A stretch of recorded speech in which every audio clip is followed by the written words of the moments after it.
Si Joy, 19 na taong gulang, tahimik, masipag at matapang. Lumaki siyang hindi kilala ang ama niya. Sabi ni Mama, iniwan daw sila. Isang araw habang naglilinis siya ng lumang aparador ng yumaong lola, may natagpuan siyang maliit na sobre. Kulay dilaw, amoy lumang papel.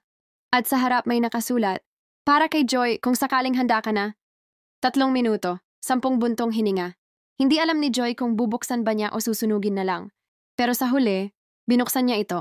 Mahal kong Joy, hindi ko alam kung kailan mo ito mababasa.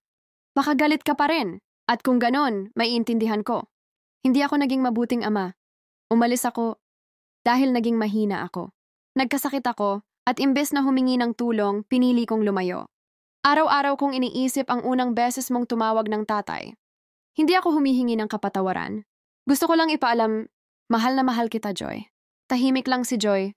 Walang iyak na malakas pero tuloy-tuloy ang luha. Dala ng galit, lungkot at isang pag-unawang matagal niyang hinintay. Kinabukasan, dinala niya ang liham sa puntod ng isang lalaking halos hindi niya nakilala. Hindi ko alam kung kayang patawarin agad, pero salamat sa sulat.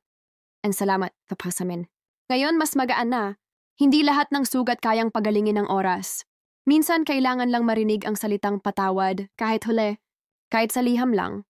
Para sa lahat ng liham na hindi natin naisulat, at sa mga taong sanay narinig ang ating salamat at paumanhin.